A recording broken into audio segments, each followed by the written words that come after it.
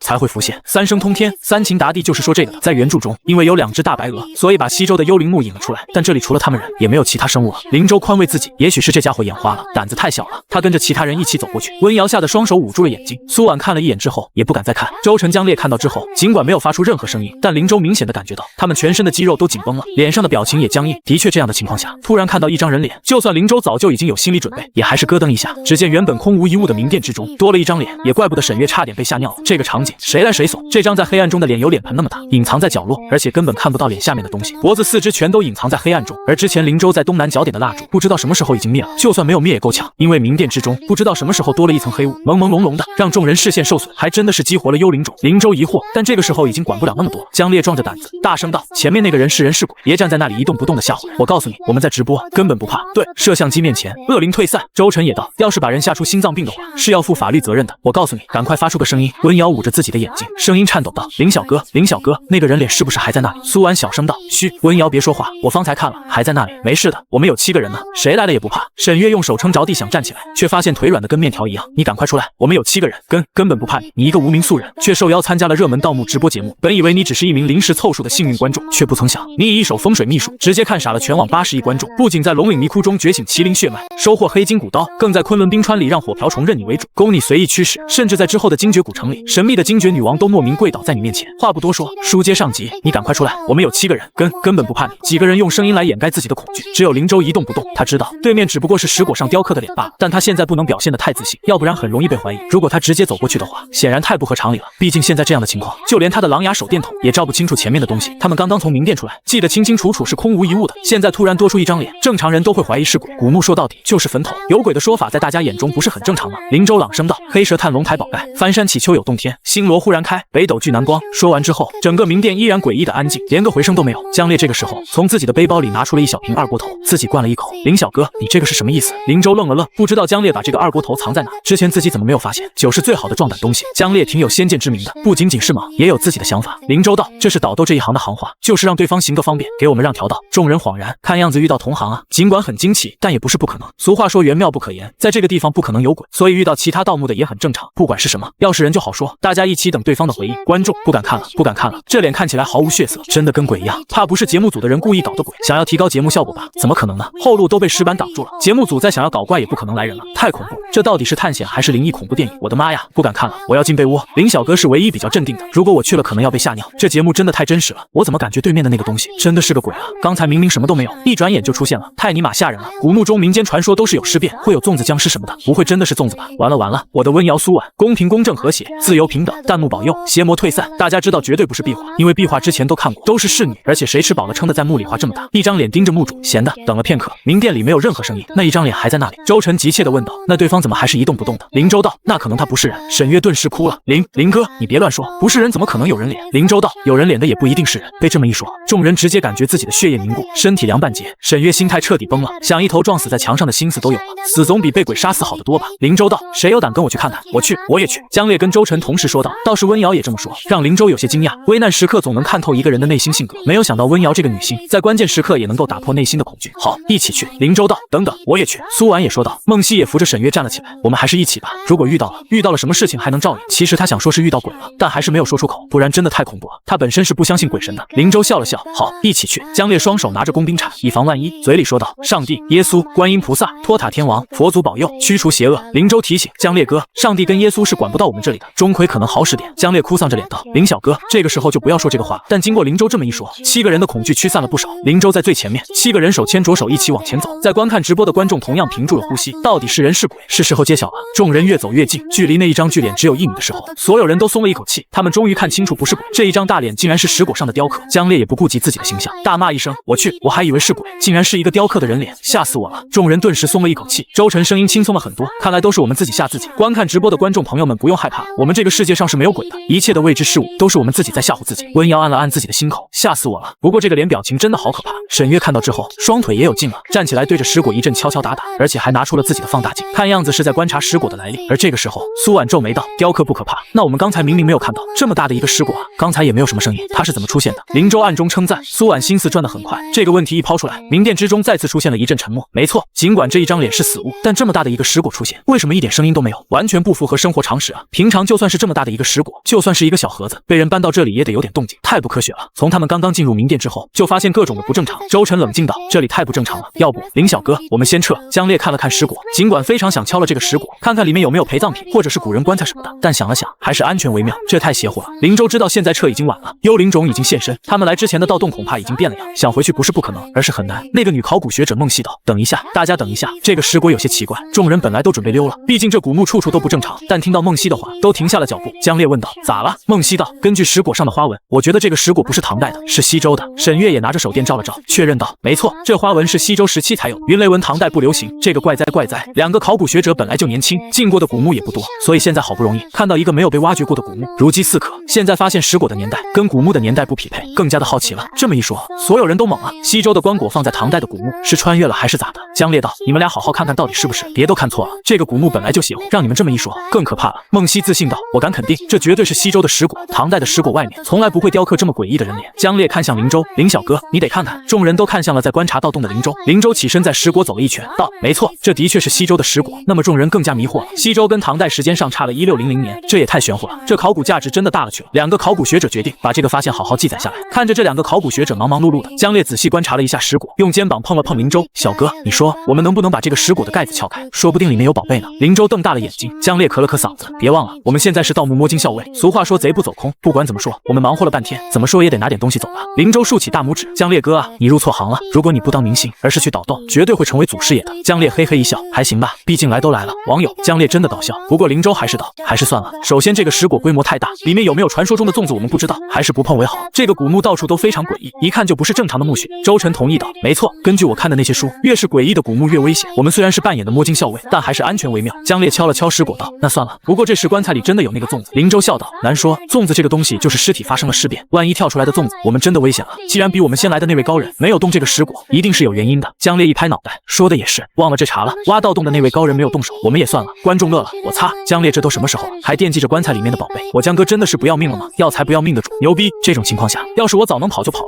这里面可是真正的古墓啊！现在做明星门槛都这么高了吗？竟然还要盗墓？温瑶跟苏婉好像已经不害怕，爱了，我算是看出来了，这7个人全部都是不要命的人，在这样的情况下，竟然还能够淡定的聊天。江烈这个时候怎么还惦记着宝贝？哈哈哈，真的是本色演出啊！我现在还更害怕，这个石椁到底是怎么出现的？古人的智慧很厉害的，很多机关术都已经失传了，我觉得是神秘的机关术造成的。观众们依然在热议，那些考古的专家也在分析，这唐墓怎么有一个西周的石椁？莫非是唐代的人挖出了西周的古墓，然后在这建墓建了一半？也不科学啊！这上千年都过去了，估计也没有哪个皇帝会认为这是自己的祖宗了吧？不科学，完全不科学。这个时候天色已经很晚了，大家又累又饿，趁着沈月跟梦溪观察石椁的功夫，林州给每个人发了一块压缩饼干，就着矿泉水垫肚子，大家休整一下，接下来我们还有很长的路要走。林州道。众人觉得林州说的很长的路就是回去的盗洞，根本不知道林州这是一语双关，很长的路其实并不是回去的路。众人现在知道为什么林州不让他们带那些乱七八糟的东西，在盗墓的时候完全用不到，只会是累赘。这平时看都不会看的压缩饼干竟然这么好吃，难得研究了大半天之后，沈月跟梦溪也没有看出来这西周的石椁为什么出现在这里，只能先离开这里以后再研究了。此行的收获已经是非常的足够，这其中的经历比他们考察10几个古墓都有价值。周晨道：既然这里没有什么其他的东西了，我们就离开吧，接下来就是上面考古部门的事情。众人点点头。江烈有些可惜，到最后还是没有尝试当一回真正的摸金校尉，走的时候两手空空。周晨在前面领路，这次我先走。林州主动殿后，因为他知道盗洞还是那个盗洞，但路已经不是原来的路，刚刚下去没走几步，周晨就发现了这里跟之前不同。不对不对！周晨大喊道。江烈道：老周，你小点声，怎么不对了？周晨道：这不是我们进来的那个盗洞，你们看前面是有台阶的，我们来的时候根本没有台阶，全部都是泥土。周晨的记忆力很好，情商很高，这是娱乐圈公认的，他自然没有说谎，也没有说错。众人再看向两边，的确这根本不是盗洞，他们进来盗洞的时候是用爬的，但是现在这个通道，人站起来还差一点才摸到底。一个盗墓贼不可能有闲情给自己挖这么高这么宽敞的一个通道，闹鬼了。这一下周晨不敢走了，往后退，往后退。众人立刻往后走，又退了上来。不能说他们胆小，毕竟这已经超出了他们的认知。原来空无一物的唐代名殿，悄无声息的多出了一个石椁，而现在原来的道路完完全全改变了，盗洞还是那个盗洞，但四周变成了墓道，而且墓道之中到处都是那一张让人心悸的脸，谁人能不害怕？沈月趴在洞口观察了一会，嘟囔道：怪了怪了，墓道的风格也是西周的，还有石台阶，完全不是我们进来时候的模样，到底是怎么回事？现在大家的心态已经发生了些微的变化，面对这样的事情也不是那么恐惧，似乎刚才恐惧的心理在面对那一张脸的时候消耗了不少。众人一时间茫然无措。林小哥，现在怎么办？周晨问道。现在众人不知道怎么办，就问林州，这已经成为习惯了。林州看了一眼四周，他发现这个西周的石椁不知道什么时候旁边多了一道宽大的台阶，果然玄魂梯出现了。叮，恭喜成功达成隐藏成就，遇见玄魂梯获得奖励灵光筒，隐藏任务开启，进入玄魂梯可得到物品金刚伞。这个时候林州脑海中的系统提示道。林州一阵无语，这还能有成就的？这玄魂梯可能是龙岭迷窟这里最玄乎的东西了。进入玄魂梯竟然还有金刚伞的奖励，果然富贵险中求啊！金刚伞可是原著中搬山一派的宝贝，而灵光筒其实就是一种照明工具，不过过里面的磷粉是用死人骨头磨成粉做成的，发着幽幽的冷光。这两个都是不错的东西，专业导都必备。不过想想要进入玄魂梯容易，自己出来可难了。看来这是系统给自己出的难题，要带着大家一起进入玄魂梯，再把大家带出来。不管怎么样，来都来了，不见识一下这神秘的鬼打墙也说不过去。原著里面是老胡跟胖子、大金牙3个人，但是他们7个人手拉手的话，从玄魂梯里出来问题不大。灵州蹲下道：“你们看，这里多了一道台阶。”众人这才发现，不知道什么时候，石果的周围多了一行向上蔓延的石阶，因为现在里面很暗，根本看不到里面是什么。这里为什么有石阶？做什么用的？众人心中都有疑问。这个时候见过了这么多的不可思议，众人反而不是那么害怕。石果都悄无声息的出现了，多一个台阶也没有什么可怕的。灵州道：“按照西周墓的建造风格，这是个嵌道，就是挖墓的时候用来往外运送石头的通道。”沈月跟孟西懵懵懂懂，对于西周的历史传承，本来留下的就不多，墓葬文化就更加的少见，但他们选择相信灵州。在这样的危机下，他们知道自己唯一能够相信的就是灵州。周晨思绪转动得很快，立刻道：“按照林小哥的说法，这条道路是通向古墓外面的，这莫非是个出路？”众人立刻脸色一喜，现在盗洞都变了，就算是原来的盗洞，他们也不知道怎么出去，说不定走这个向上的楼梯就能出去了。想着这个石阶楼梯有出去的希望，沈月立刻走了上去，其他几个人也陆续上去。